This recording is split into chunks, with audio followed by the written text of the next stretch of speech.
ما شاء الله لا حول ولا قوة إلا بالله العلي العظيم. أعوذ بالله من الشيطان اللعين الرجيم. بسم الله الرحمن الرحيم. الحمد لله رب العالمين. الصلاة والسلام على أشرف الأنبياء والمرسلين خاتم النبيين أبي القاسم محمد وعلى أهل بيته الطيبين الطاهرين المعصومين ولعنة الله على أعدائهم أجمعين من الآن إلى قيام يوم الدين. أما بعد، فقد قال الله تعالى سبحانه في كتابه الكريم: بسم الله الرحمن الرحيم. ياسين والقرآن الحكيم إنك لمن المرسلين. صدق اللہ العلی العظیم. محترم ناظرین، السلام علیکم.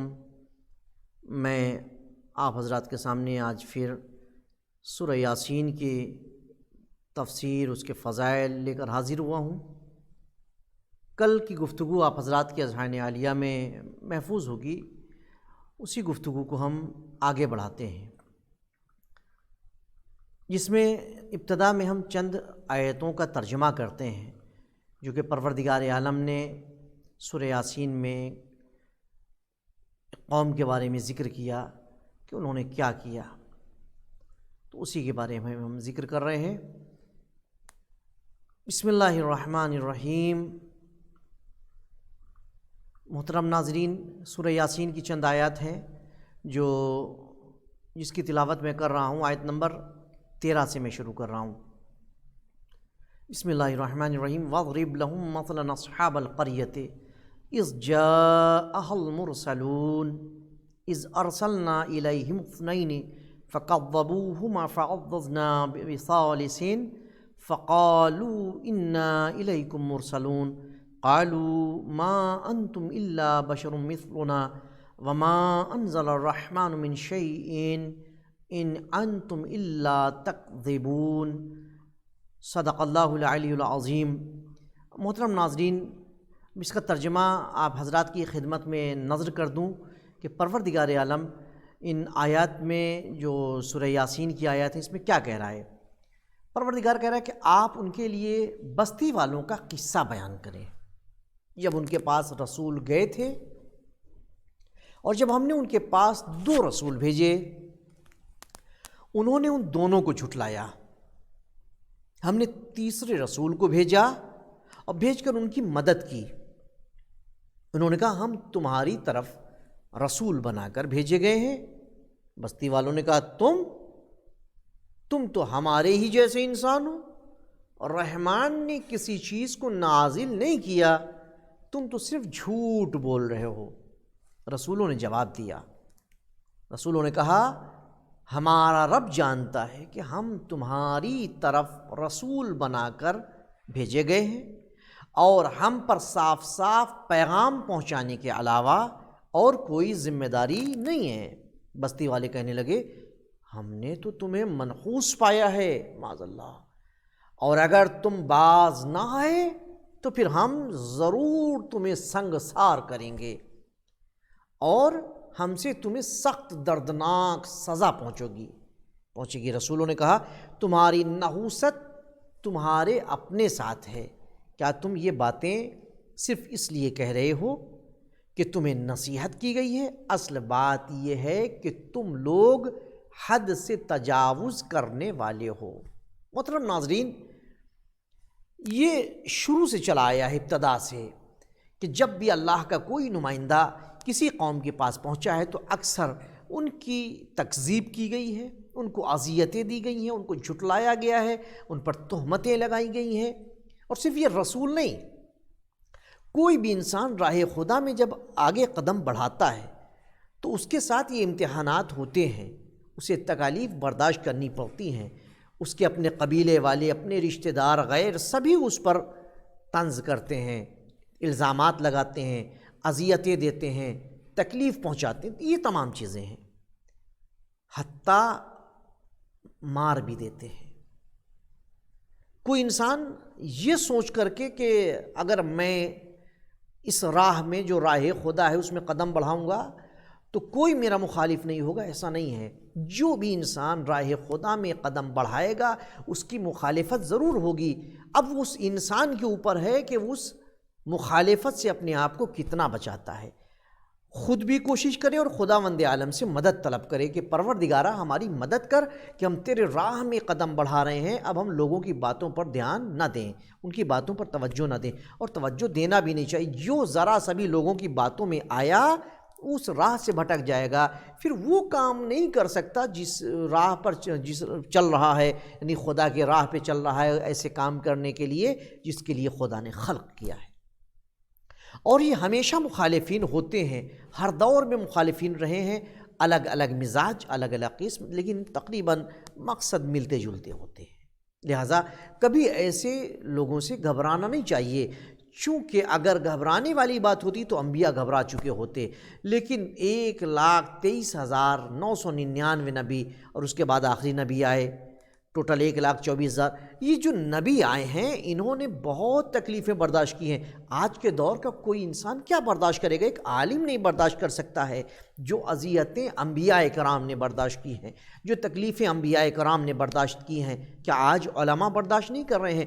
علماء حق تکلیفیں برداشت کرتے ہیں، اور وہ افراد جو چاہتے ہیں کہ معاشرہ ترقی نہ کرے، وہ افراد جو چاہتے ہیں کہ معاشرہ راہ خدا پر نہ چلے، وہ افراد جو چاہتے ہیں کہ معاشرہ جہاں پر ہے وہیں پر رہے، اس کے آگے نہ بڑھے، وہ افراد جو چاہتے ہیں کہ معاشرہ اس طریقے سے آگے نہ بڑھے جیسے اہل بیت اطہار چاہتے ہیں، تو وہ مخالفت کرتے ہیں علماء کی کہ صاحب یہ تو غلط باتیں کر رہے ہیں۔ میں علماء حق کی بات کر رہا ہوں، علماء سو کی بات نہیں کر رہا ہوں۔ علماء حق وہ جو اہل بیت اور خدا سے انسان کو نزدیک کریں، وہ علماء حق نہیں ہیں، وہ علماء سو ہیں جو انسان کو اہل بیت اطہار سے دور کریں، وہ علماء سو ہیں جو انسان کو خدا سے دور کریں۔ علماء حق وہ ہے جو دین سے، اہل بیت سے اور خدا سے انسان کو نزدیک کرے، اس کے لیے چاہے اسے تکلیف ہی کیوں نہ برداشت کرنا پڑے، اس کے لیے باتیں کیوں نہ سننی پڑیں، اور باتیں بہت سننے کو ملتی ہیں، بہت زیادہ لوگ جب بولتے ہیں۔ اب آپ کے سامنے یہ ہے سورہ یاسین کا ترجمہ، آپ پڑھیں گے انشاءاللہ گھر میں تو اور آپ کو لطف آئے گا، آپ سمجھیں گے کہ واقعی صرف آج کے دور میں نہیں، یہ ہمیشہ سے ہوتا آیا ہے کہ انبیاء کو جھٹلایا گیا، ان کو اذیتیں دی گئیں، ان کو تکلیفیں دی گئیں۔ تو محترم ناظرین، اس کے آگے پھر شہر کے پرلے کنارے سے ایک شخص دوڑتا ہوا آیا، اس نے کہا میری قوم تم رسولوں کی پیروی کرو، تم ان لوگوں کی پیروی کرو جو تم سے اجرت طلب نہیں کرتے اور وہ ہدایت یافتہ ہیں۔ آخر میں اس ذات کی عبادت کیوں نہ کروں جس نے مجھے پیدا کیا ہے، اور اسی کے حضور تم سب کو پلٹایا جائے گا۔ یہاں پر ایک بات غور کرنے والی ہے، غور طلب بات جو ہے وہ یہ ہے کہ شہر کے دوسری طرف سے ایک شخص جو دوڑتا ہوا آیا اور اس نے قوم کو متوجہ کیا، قوم سے کہا تم ان رسولوں کی پیروی کرو، تم ان لوگوں کی پیروی کرو جو تم سے اجرت طلب نہیں کرتے ہیں۔ لیکن افسوس کا مقام یہ ہے کہ آج کے دور میں قوم اسی کی پیروی کرتی ہے جو اجرت طلب کرتی ہے منہ مانگا، اور جو بغیر اجرت قوم کی خدمت کرتی ہے اس کی کوئی اہمیت ہی نہیں ہے، اس کی بات بھی نہیں مانتے، بلکہ یہ چاہتے ہیں کہ وہ خود ان کی بات مانے۔ اور جس قوم میں بھی ایسا ہوا کہ انہوں نے اجرت والوں کی بات مانی وہ کبھی ترقی نہیں کی۔ قوم وہی ترقی کرتی ہے جو اپنے علماء حقہ کی پیروی کرتی ہے۔ آج کیا حال ہے معاشرے کا؟ جو موٹی موٹی اجرت حاصل کرتے ہیں ان کی بات چاہے وہ قرآن اور اہل بیت کے منافی ہی کیوں نہ ہو، لیکن وہ بات حجت ہوتی ہے صاحب، اور اس بات کو بہت مانتے ہیں اور اس بات کو آگے لے کر کے بڑھ جاتے ہیں۔ کبھی یہ غور نہیں کرتے کہ آخر جو بات یہ کہی گئی ہے اس کا قرآن سے کیا تعلق ہے، غور کرنے کی بات ہے۔ محترم ناظرین، علماء حق کبھی آپ سے اجرت طلب نہیں کرتے ہیں، آپ نے جو دے دیا وہ انہوں نے رکھ لیا۔ کبھی علماء حق یہ نہیں کہتے کہ آپ نے اتنا کیوں دیا، اتنا کیوں نہیں دیا۔ لیکن جو تاجر ہوتے ہیں جو اجرت لیتے ہیں، اجرت اور تاجر ایک ہی جملہ، یعنی اجرت تاجر ہی لیتا ہے، محنتانہ لینا۔ غور کریے محترم ناظرین، میں کسی کی تائید میں یہاں نہیں بیٹھا ہوں، نہ میں کسی کی مخالفت میں یہ بات کہہ رہا ہوں، لیکن یہ حق ہے جو اس وقت ہماری قوم میں ہے۔ علماء حق کی کتنی بات مانی جا رہی ہے، میں کسی کی حمایت بھی نہیں کر رہا ہوں اور نہ مخالفت کر رہا ہوں۔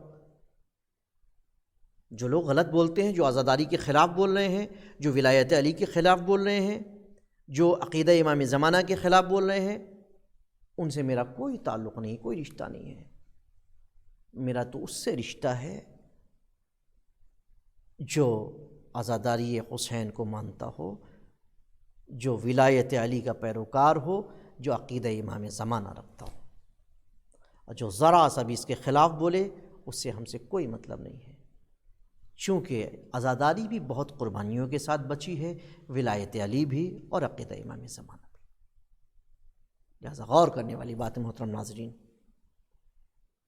اس کے بعد کیا کہا کہ کیا میں اسے چھوڑ کر دوسرے معبود مان لوں؟ اگر رحمان مجھے کوئی نقصان پہنچانا چاہے تو ان کی شفاعت مجھے کوئی فائدہ نہ دے سکے گی، اور نہ ہی وہ مجھے رحمان سے چھڑا سکیں گے۔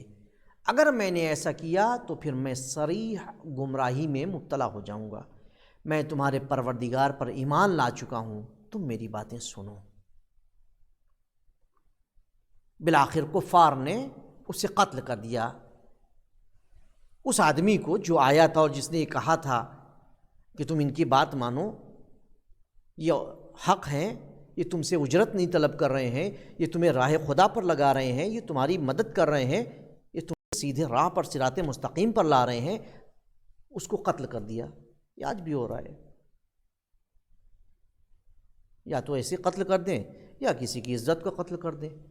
آج کے دور میں علماء کا قتل کم ہوتا ہے، ان کی عزت کا قتل زیادہ ہوتا ہے۔ بات وہی ہے، کام وہی ہے، گناہ بھی وہی ہے۔ خدا رحم ایسی حرکتوں سے باز آئیں کہ جس کے ذریعے سے عالم کی عزت ختم ہو رہی ہو۔ ہمیں عالم کی عزت بچانا چاہیے۔ عالم کی عزت ہے تو معاشرے کی عزت ہے، قوم کی عزت ہے۔ عالم کی عزت نہیں ہے تو پھر قوم کی عزت نہیں ہے۔ غور کریے محترم ناظرین، آج یہی ہو رہا ہے۔ اس سے کہا گیا کہ جنت میں داخل ہو جا، اس نے کہا اے کاش میری قوم جان لیتی۔ اس انسان نے جو آیا تھا اور اس نے کہا تھا، تائید کی تھی کہ یہ نبی ہیں، یہ اللہ کے بھیجے ہوئے ہیں، یہ بغیر اجرت کے کام کرتے ہیں، تم سے کچھ طلب نہیں کر رہے ہیں، تمہیں سیدھے راہ پر لگانے کے لیے آئے، اسے قتل کر دیا۔ تو اس سے کہا گیا کہ جنت میں داخل ہو جا، کیونکہ اس کا مقام ہے جنت، اس نے قربانی دی ہے اس راہ کے لیے جو راہ خدا ہے۔ اس نے کہا اے کاش میری قوم جان لیتی کہ میرے رب نے کس چیز کی وجہ سے میری بخشش کی ہے، اللہ اکبر، اور مجھے باعزت افراد میں شامل کیا ہے۔ یعنی جو بھی راہ خدا میں قربان ہو جائے اس کا شمار باعزت افراد میں ہوتا ہے، وہ باعزت افراد میں شامل کر دیا جاتا ہے اور اس کا مقام جنت ہے۔ اس کے بعد ہم نے اس کی قوم پر آسمان سے کوئی لشکر نہیں اتارا، اور نہ ہی ہم لشکر بھیجنے والے تھے، وہ تو بس ایک زوردار دھماکہ تھا جس سے وہ سب بجھ کر رہ گئے۔ بندوں کے حال پر انتہائی حسرت ہے کہ جب بھی ان کے پاس کوئی رسول گیا تو وہ اس کا مذاق ہی اڑاتے رہے۔ یہ ہوتا چلا آیا ہے، رسولوں کو ان کی تکذیب کی گئی، ان کا مذاق اڑایا گیا۔ کیا انہوں نے یہ نہیں دیکھا کہ ہم ان سے پہلے کتنی اقوام کو تباہ کر چکے ہیں جو ان کی طرف کبھی پلٹ کر نہیں آئیں گی؟ ان سب کو ہماری طرف حاضر کیا جانا ہے۔ یعنی معلوم یہ ہوا کہ جس قوم نے بھی اپنے رسول کی تکذیب کی، اپنے رسولوں کا مذاق اڑایا، اپنے رہبر کا مذاق اڑایا، اللہ نے ان قوموں کو ختم کر دیا، تباہ کر دیا ہے ایسی قوموں کو۔ محترم ناظرین، غور کریے ذرا، کہیں ایسا تو نہیں کہ ہمارے معاشرے میں ہمارے رہبروں کو برا کہا جا رہا ہو، ان کی تکذیب ہو رہی ہو، کہیں ایسا نہ ہو کہ ہم بھی عذاب کے مستحق ہو جائیں۔ غور کرنے کی ضرورت ہے۔ رہبر ہمارے آیت اللہ العظمیٰ سید علی سیستانی ہے، آیت اللہ العظمیٰ سید علی خامنائی اور دیگر مراجع کرام یہ رہبر ہیں، لیکن آج دیکھنے کو ملتا ہے کہ کتنے افراد ایسے ہیں جو ان کا مذاق بناتے ہیں، نازیبا الفاظ کہتے ہیں۔ اگر نہیں پیروی کرتے، ان کی نہیں تقلید کرتے، مت کرو، لیکن کم از کم انہیں برا تو نہ کہو۔ سیرت اہل بیت یہ نہیں ہے، کہتے ہیں ہم فلاں امام کی پیروی کرتے ہیں، معصومین کی پیروی کرتے ہیں۔ کسی معصوم نے کبھی اپنے پیروکار سے یہ نہیں کہا کہ ہمارے مخالف کے ساتھ تم اس طریقے سے پیش آؤ، کبھی نہیں۔ غور کرنے کی ضرورت ہے محترم ناظرین۔ اس کے بعد ان کے لیے مردہ زمین ایک نشانی ہے جسے ہم نے زندگی دی اور ہم نے اس سے غلہ نکالا، جن میں سے یہ کھا رہے ہیں۔ یعنی اگر خدا چاہے تو ہم کھا نہیں سکتے، زمین سے غلہ اگ نہیں سکتا۔ ہم نے زمین میں کھجوروں اور انگوروں کے باغات بنائے ہیں، اور ہم نے زمین میں چشمے جاری کیے ہیں تاکہ یہ اس کا پھل کھائیں، اور یہ سب کچھ ان کے ہاتھوں کا پیدا کردہ نہیں ہے۔ پھر کہا یہ ہمارا شکر ادا نہیں کرتے۔